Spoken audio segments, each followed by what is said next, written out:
विधानसभा में नेता प्रतिपक्ष रहे और इनेलो के प्रधान महासचिव अभय सिंह चौटाला ने सीएम मनोहर लाल पर अब तक का सबसे बड़ा राजनीतिक हमला बोलते हुए सीएम को ठेकेदार बताया। उन्होंने कहा कि सीएम मनोहर लाल ठेकेदार बन गए हैं। प्रदेश में 15 करोड़ से ज्यादा के ठेके अब सीएम मनोहर लाल खोलने लगे हैं। इसमें भी बहुत बड़ा घोटाला है।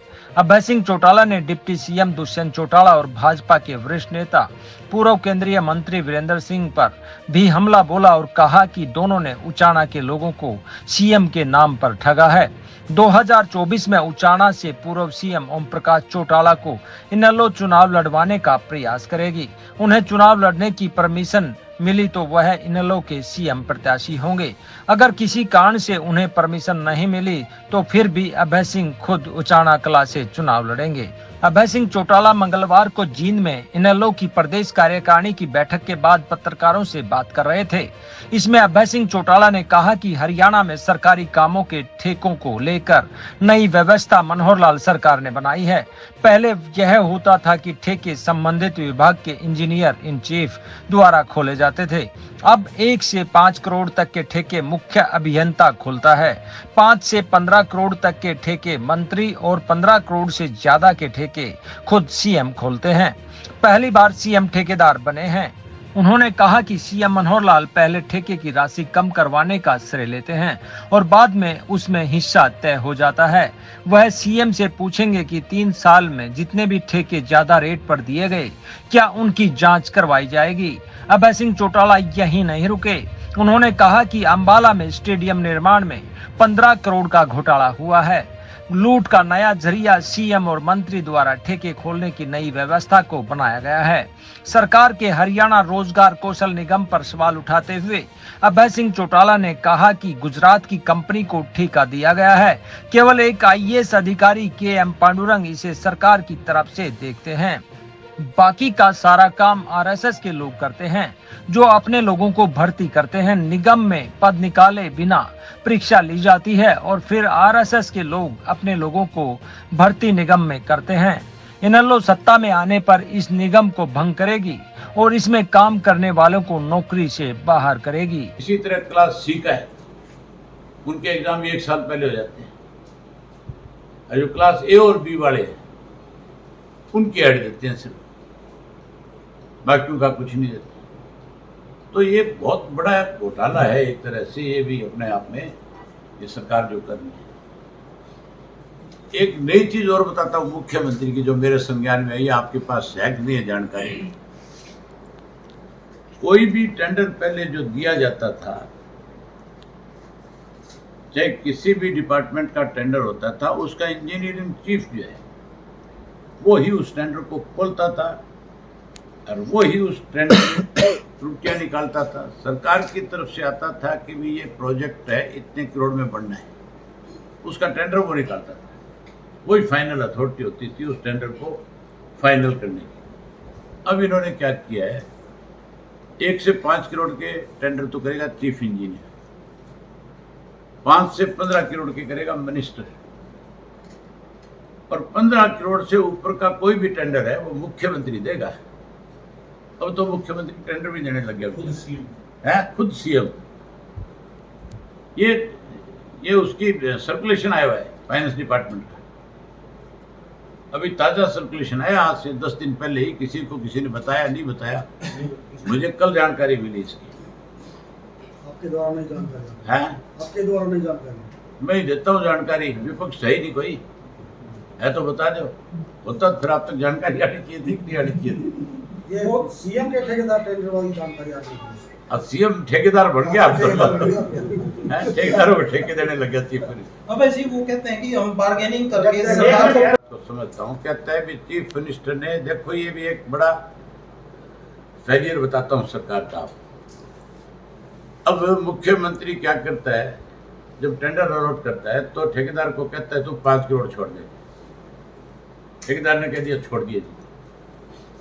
फिर ये अखबार में खबर लगाते हैं कि ठेकेदार से 5 करोड़ पे छुड़वा दिए। चीफ मिनिस्टर ने कितना बड़ा फायदा कर दिया। मैं इस चीफ मिनिस्टर से ये बात पूछूंगा और आप भी पूछो कि जो पहले 3 साल टेंडर हुए, जो 100 करोड़ का टेंडर था जिसको 150 करोड़ का कर दिया, निकला 100 करोड़ का, और उसके बाद उसको 150 करोड़ के अंदर अलॉट किया आपने, 50% उसका बढ़ा दिया। वो जो बढ़ाया 50% है उसकी जांच कराएगा मुख्यमंत्री।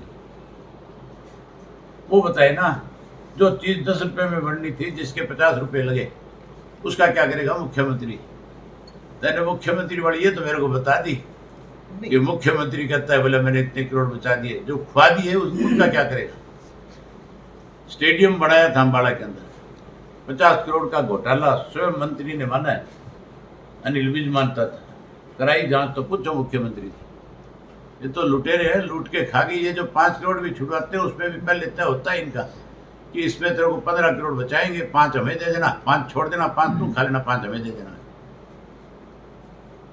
ये भी एक मुख्यमंत्री ने अपना एक लूट का नया साधन बनाया। मेरा कहने का मतलब है कि मुख्यमंत्री को किसी ने बता दिया भी ये जो टेंडर टुंडर होते हैं इसमें भी बहुत सारा मंत्रियों के हाथ लग जाता है, माल है इसमें, इसलिए मुख्यमंत्री ने माल खाने के चक्कर में सारा काम किया बेचारे ने।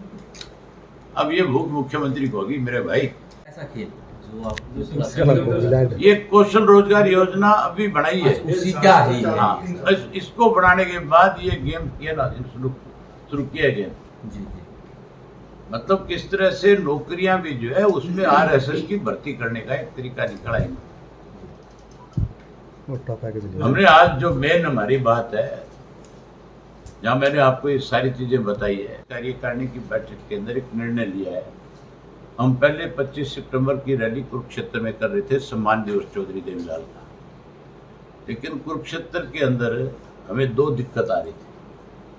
एक तो पार्किंग की बहुत बड़ी दिक्कत है, जो मेन ग्राउंड है वहाँ पे काली कमली मैदान जो है उसमें तो पार्किंग की बहुत बड़ी प्रॉब्लम है, वहाँ पार्किंग नहीं है, 10-10 किलोमीटर दूर पार्किंग करनी पड़ती है। उसके बाद हमने एक जगह और निर्धारित करी, देखी वहाँ पे पीपली की अनाज मंडी। उस अनाज मंडी के अंदर धान की फसल आनी शुरू हो जाती है 10 सितंबर से। हमने वहाँ जो आड़तिये थे उनके पास अपनी पार्टी के लोगों को भेजा, उनसे ये जानकारी ली।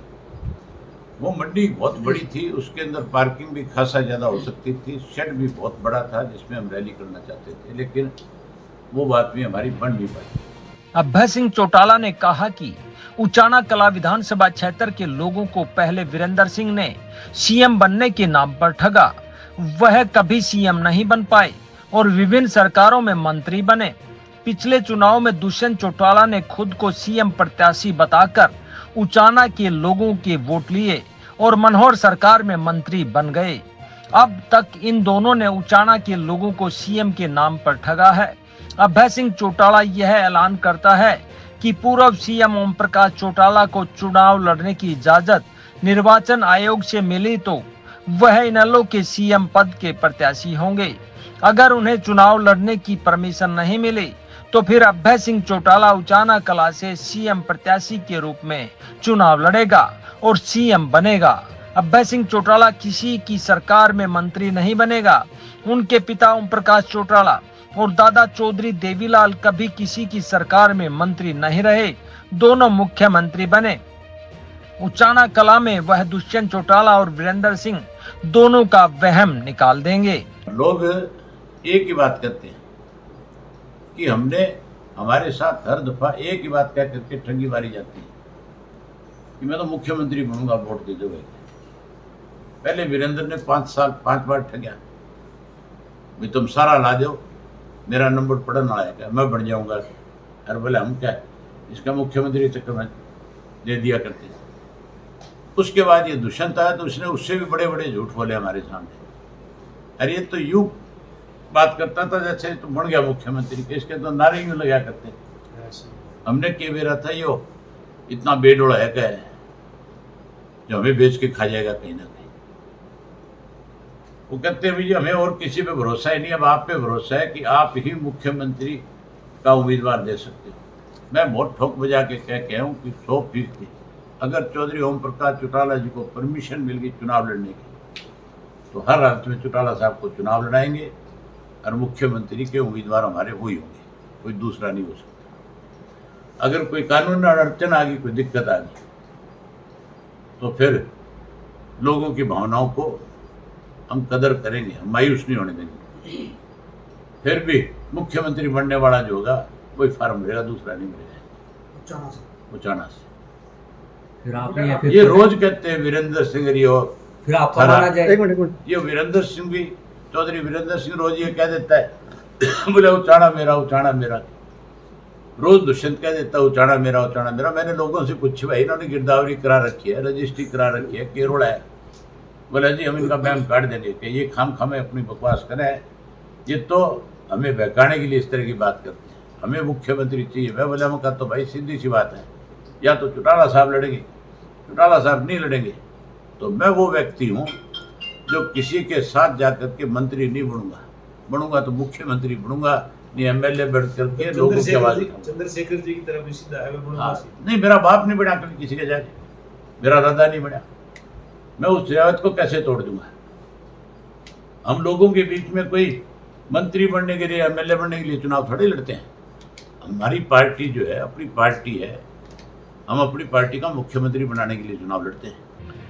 इनेलो प्रदेश कार्यकारिणी की बैठक में परिवार पहचान पत्र और प्रॉपर्टी आईडी के खिलाफ निंदा प्रस्ताव पारित किया गया। इसमें कहा गया कि प्रदेश की किसी नगरपालिका, नगर परिषद, नगर निगम ने प्रॉपर्टी आईडी के लिए प्रस्ताव पास नहीं किया। पीएम के कहने पर सीएम मनोहर लाल ने गुजरात की कंपनी को प्रॉपर्टी आईडी का ठेका दिया था कि यह हरियाणा के लोगों को लूट सके। यह लूट और भ्रष्टाचार की दुकान के अलावा और कुछ नहीं है। इनेलो सत्ता में आने पर प्रॉपर्टी आईडी तथा परिवार पहचान पत्र को समाप्त करेगी। जब राशन कार्ड से काम चल रहा था तो परिवार पहचान पत्र की जरूरत ही क्या है? यह केवल बुजुर्गों की पेंशन काटने के लिए है। पिछली बार हुई बारिश और ओलावृष्टि से फसलों को हुए नुकसान का मुआवजा किसानों को नहीं मिल पाने के विरोध में भी बैठक में निंदा प्रस्ताव पारित करते हुए सरकार से मांग की गई कि अब प्रदेश के जिन 6 जिलों में बाढ़ आई है उन्हें बाढ़ ग्रस्त घोषित करें और किसानों को तुरंत मुआवजा दें। प्रॉपर्टी आईडी और एक परिवार पहचान पत्र, जो 2 चीजें सरकार ने बनाई है। प्रॉपर्टी आईडी से तो हर शहर का नागरिक जो आज परेशान है। इस प्रॉपर्टी आईडी के आड़ के अंदर एक दुकान खुल गई भ्रष्टाचार की नई, कि कोई भी नागरिक की प्रॉपर्टी आईडी के बगैर कोई छोटी मोटी रजिस्ट्री या कोई शहर का काम नहीं हो सकता। और जब वो जाता है तो उसमें 100 तरह की कमियां निकालते हैं, कहते हैं इसको ठीक करा के लेके आओ। वो ठीक कराने के लिए जाता है तो 5,000 रुपये तो सरकार की फीस लगती है, जबकि प्रॉपर्टी आईडी की डिमांड किसी ने करी नहीं। किसी नगर पालिका ने, नगर परिषद ने कोई प्रस्ताव नहीं दिए, किसी एसोसिएशन ने प्रस्ताव नहीं दिए। बिना प्रस्ताव दिए, बिना कुछ के, बिना केवल एक गुजरात की कंपनी को फायदा पहुंचाने के लिए इस मुख्यमंत्री को ऊपर से आदेश आया प्रधानमंत्री के ऑफिस से कि भाई ये मेरा जानने वाला है, इसको काम देना है, और कोई काम दे नहीं सकता था, उसको प्रॉपर्टी आईडी का काम दे दिया। 220 करोड़ रुपए दे दिए, उसने फर्जी प्रॉपर्टी आईडियां बना दी सारे प्रदेश में। इनका मंत्री खुद ये मान के आया था मीटिंग के अंदर कि 90% लोगों की प्रॉपर्टी आईडी जो है वो ठीक नहीं है, उससे लोग बहुत परेशान हैं। हमने कहा है कि भाई इसको खत्म किया जाए। बेरोजगारी को लेकर भी प्रस्ताव पारित किया गया। इसमें इनेलो ने कहा कि हरियाणा रोजगार कौशल निगम रोजगार के नाम पर बहुत बड़ा घोटाला है, इसे समाप्त किया जाए। सत्ता में आने पर इनेलो इसे भंग करेगी और इसकी भर्तियों को रद्द करेगी। अभय सिंह चौटाला ने यह भी कहा कि अध्यापकों की भर्ती के लिए सी-टेट और एच-टेट को समाप्त किया जाएगा। ग्रुप सी और डी की नौकरियों के लिए सीईटी और दूसरी परीक्षा रद्द की जाएंगी। अभय सिंह चौटाला ने दावा किया कि इनेलो 2024 के विधानसभा चुनाव में 1987 को दोहराकर कांग्रेस, भाजपा और बीजेपी का सफाया कर देगी। उन्होंने कहा कि कांग्रेस के 10 साल के कुशासन को लोग अब तक नहीं भूले हैं, तो वर्तमान सरकार ने तो सभी वर्गों के लोगों की नाक में दम कर दिया है। इसी कारण आज लोग इनेलो के साथ जुड़ रहे हैं। लोकसभा चुनाव को लेकर अभय सिंह चौटाला ने कहा कि इनेलो सिरसा लोकसभा सीट हर हालत में जीतेगी। हिसार में भी उनकी जीत की संभावना है। गुरुग्राम लोकसभा सीट पर इनेलो का प्रदर्शन सबको चौंका देगा। प्रेस कॉन्फ्रेंस करके आए थे, क्या आए थे ना, मैं विधानसभा में कह चुका हूँ ये बात है, ये जितनी भी लोगों के सामने दिक्कतें तुम कर रहे हो, हमारे अगर पैर में जुत्ती फंस गई तो 100% ठीक कर देगा, खत्म कर देंगे इसको। अगर किसी ने बीएड कर रखी है उसको टीचर लगने के लिए एग्जाम देने की जरूरत क्या है बताऊंगा। सर बीएड की सुनिए। फिर बीएड क्यों है वो? ये सब लोगों की जेब काटने का एक धंधा है। आजकल छोटा सा फार्म भरते हो 2 से 2,500 रुपए लगते हैं। एक फार्म निकलता है, एक पोस्ट निकलती है 100 लोगों के लिए, 10 लाख लोग फार्म भरते हैं। अब 10 लाख को 2,000 से गुणा करो आप, और फिर उसमें ये क्या करते हैं कि जी पेपर लीक हो गया, वो पैसे तो डूब गए उनके। जो तेल वाले वो अलग है, एग्जाम सेंटर पे पहुंचे, दिन खराब हुआ, दिहाड़ी मरी, वो सारी चीजें काउंट करो कितना बड़ा नुकसान है। हम ये सारी चीजें टोटल खत्म करेंगे। ये जो बना रखे है तुम्हारा प्रॉपर्टी आईडी जो है, ये जो दूसरी आईडी बना दी इन्होंने, फैमिली आईडी बना दी। जब मेरा राशन कार्ड, आधार बन गया, आधार बना जरूरत ही नहीं आधार कार्ड की भी। आधार कार्ड जब बनाया था देश में तो ये कहा गया था कि आपका ग्रीन कार्ड है, सेकंड आईडी चाहिए। हाँ, इसके बाद आपको कोई आईडी नहीं चाहिए। तो फिर ये रोज नई आईडी क्यों है, पोर्टल क्यों है? अब तो मुख्यमंत्री ने बयान दिया है कि किसान खाद अगर खरीदेगा तो वो पोर्टल पे जाएगा और रजिस्ट्रेशन कराएगा और ये बताएगा कि मुझे कितने बैग खाद के चाहिए। इस पागल को ये समझनी है, एक मुख्यमंत्री है तुम प्रदेश का, किसान को खाद किस काम के लिए चाहिए? उसको फसल पकाने के लिए चाहिए। ये कल को ये शर्तें लगाएंगे हमारे ऊपर कि खाद तो 3 बैग बहुत है 1 एकड़ में।